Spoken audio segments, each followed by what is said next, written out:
Do not rent out your rental property in Ontario unless you watch this entire video first. I'm gonna share with you how to rent out your house in Ontario and make sure that you guys avoid some really big mistakes that I see happen all the time. My name's Daniel Hale. I'm a licensed real estate agent in Ontario and I work with a ton of landlords, so I've rented out a ton of properties and I see a lot of common mistakes. And I wanna make sure you guys don't make any of them. So make sure you subscribe to help you guys become a better landlord in Ontario. Now I'm gonna talk about how to rent out your property step by step. The first thing that you're gonna need to do, very obvious, take professional photos and take a video of the property. Now I want you to make sure you guys save these videos and save these pictures, because in Ontario, if you decide to sell the property later, the tenant can deny you of taking photos. So if you already have them, that's going to help you a lot. Now the second thing when it comes to the video that's gonna really help you and that you should have and save is because if the tenant ever does any damages to the property later, you have a video to show the landlord and tenant board the state of the property before the tenant got in that property, and you actually have proof of the damages that they have done.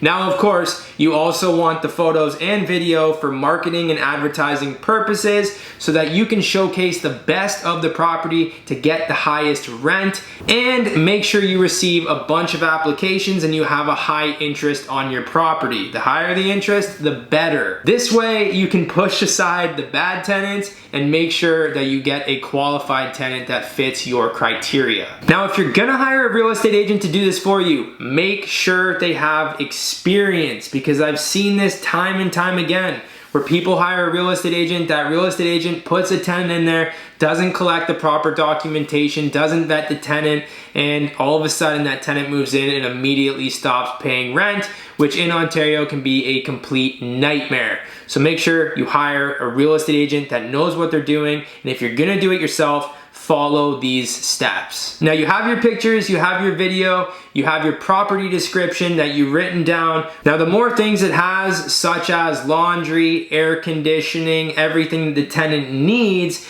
the better of a tenant you're likely going to get. So if you don't have AC and you don't have laundry, consider putting that in, because they are essential services and things that people love to have, and you will get a better tenant, I promise you that. Now you have your picture, you have your video, you have your property description, you've written everything down. Now it's time for you to post it on as many platforms as you possibly can. Post it on Kijiji, Facebook Marketplace, rentals.ca, post it on MLS, post it everywhere you can so that you get a ton of people applying. And you will get a lot of people applying, especially in Ontario and in this rental market. You're gonna get hundreds of people applying for your property. So the more avenues that you're sharing it in, the better, because you wanna make sure you find that one really good tenant that you're going to be extremely happy with, because they're renting out your property and it's almost like you're marrying that person for the time that they're living in it. Now, after you've posted it on these platforms, I want you to create a Google form with a bunch of questions on it for each individual that reaches out to you. This is going to be a pre-application, and I highly, highly recommend this, because like I said, if you have a ton of people applying, the last thing you're gonna wanna do is continuously waste your time and doing showings to tenants that might not be qualified or fit your criteria. So this Google form is gonna have a bunch of questions on it. When are you looking to move in? That's important. Maybe you want somebody immediately moving in within the next month or 2 months. Now be careful of those that say, I'm ready to move in tomorrow, I'm ready to move in a week. This could mean that that person has been evicted, they don't have a place right now, they're living on somebody's couch. Be careful of this. If somebody says to you, oh, I need 60 days because I've given my landlord his 60 days notice, that is a great sign of a great tenant, because if they gave him notice and they're respecting that landlord, they're gonna do the same thing to you. When are you looking to move in? How many people are looking to move in? Do you have pets? Now, it is illegal in Ontario to deny pets. unless it's a condo and the condo board rules say no pets. But if you know that they have pets and you don't really want that in your rental property, then you can start looking towards the other applications and you know the pets and animals that they do have. What is their source of income? The reason why you ask it this way is because you can't discriminate in Ontario. If somebody says they're on ODSP or government assistance, you can't deny them directly for that reason. Now, you can deny them and not give them a reason because you as a landlord have the right to not tell them why you denied them. But it is important to you to know what is the source of income. They'll tell you their job description, are they employed, where they're working, or how they're collecting their funds. How many people are looking to move in? Another super important one. If you have a 1-bedroom condo, you're probably not gonna want 3 people living there. Same thing if you have a 2-bedroom apartment. You're not gonna want 5, 6 people living there. It's going to create a massive, massive headache. So these are important things that you like to know. Put all of the questions that you would like to know about your prospective tenant on the Google form. Then they can fill it out, you'll receive it, you'll take a look through it, you'll see their name, their last name, all this information, their phone number, their email. Then you can reach out to the ones that you like and schedule a tour with that person.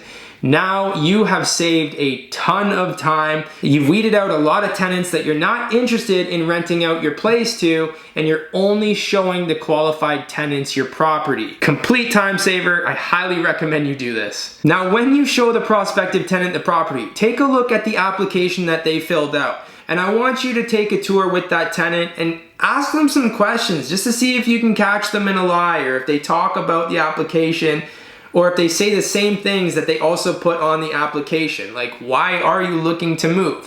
Where are you moving from? These are things that are important for you to note, because when you do call their references later and their previous landlords later, you can also match what they say with what the tenant says. This will help you a lot and make sure that you know your tenant's not lying to you and they have genuine, real intention. And after you've done the tours, you've picked the tenants that you like, you know who you want to rent out your property, it's time to collect the proper documentation from them and make sure that you dot all of your I's and cross out all of your T's. You want to ask for their government ID. This is super important. I ask this from everybody and it drives me crazy when I find out people have rented a property to somebody else without seeing their government ID. If somebody forges their information and they stop paying you rent and you don't know their name and their last name, their real one, not the fake one that they might have given you, this is going to be a problem, because if you apply to the landlord and tenant board, you want to have their legal information. Super helpful. You also know you have their real name and last name, and you can compare that with the other documents. You want to ask for an Equifax credit report, not just a credit score. A credit report will show you how much debt they have, what their debt is with, what outstanding bills they have not paid. It will show you everything. Don't just get the score, get the full report. You will see if they have any debts and how big those debts are. Employment letter, super important. It will show you when they were hired, how much they're making, how long they have been employed at that company, and it will also give you their supervisor's information. Pay stubs, if they would like to share pay stubs with you, this also helps. You can match the pay stubs and make sure that it adds up to the employment letter. Sometimes people will share bank information. This is a sign of a really good tenant, because if they're not scared to show you these things, then trust me, they don't have anything to hide and they're probably a pretty legit qualified tenant. You will also see the pay from their work being deposited into the account, which will also give you extra comfort. Now lastly, have them fill out the Ora Form application. This will say who's living there, if they have pets, the age of everybody, their references, their previous landlords, where they're currently working, everything that you need to know. You can take this and call those references. You can see everything, match them with your documents. And if you have all of these items, this is gonna really help you avoid making any big mistakes, because in Ontario, the truth is,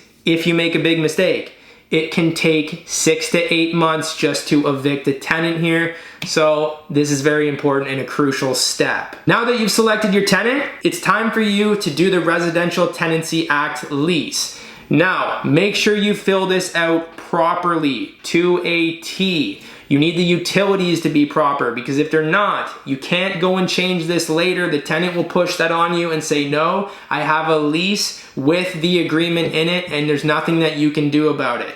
If the tenant is responsible for hydro, water, gas, whatever they're responsible for needs to be in that lease, how they're supposed to pay it, and who they're supposed to pay it to. I highly recommend making sure that that tenant puts the utilities underneath their own name and is fully responsible for them themselves. Unless you have a building where maybe you take care of the utilities, it's a multifamily property, however you structure that, that's different. But at the end of the day, I do recommend you put the utilities under the tenant's name, have them be responsible for it, completely remove yourself to avoid any issues. Now, another thing, huge when it comes to the Residential Tenancy Act lease. Please do this. There is a section at the top that says the landlord and tenant agree to receive notices through email. It'll ask you if you want to check that off as yes or check that off as no. Make sure you check it off as yes. This is important if you want to inspect the property later, or you want to send them a landlord and tenant board notice. Maybe they stop paying rent, maybe you're selling the property, whatever that is. If you're selling it and you want to do showings or inspection or give an actual landlord and tenant board notice, any of these things, you have the right to send the tenant an email with that notice. If it's checked off as no, you do not have the right to do that, and the tenant can actually deny those things, which makes it super annoying because then you're stuck having to go tape the notice to their door. If you want to show the property, you got to drive over there, tape the notice on the door. This is extremely annoying and it wastes a ton of time. I've seen it happen so many times from this channel when I'm selling one of the tenanted properties from a landlord on this channel, and this happens, drives me nuts. You need to make sure that you have all your ducks in a row and these things are done. Do the lease correctly, and if you don't know how to do it, have somebody that does know how to do it fill it out for you. Now that that's done, here's the things that you're gonna collect from the tenant before they move in. First and last month's rent, very important. You're gonna make sure that tenant also gives you proof of tenant insurance, very important. You're gonna mark on the lease that they are going to get their own tenant insurance. You're also going to make sure that they share with you that they have proof of utility setup before they move in. If you're gonna collect a key deposit, you can collect up to $250 of a key deposit. Anything more than that is illegal in Ontario, but you can take up to $250 or the amount that the keys are worth if you need to replace them. If you don't care for a key deposit, that's okay. But the rest, make sure you do it before they move in and don't hand over those keys unless they get all of these things done. Now, as I mentioned, I am a licensed real estate agent in Ontario. If you need any help with this and you want help renting out your property, shoot me an email, send me a text, or give me a call. I'd be happy to help you guys. And if this video helped you, please don't forget to subscribe, and I'll see you guys in the next video.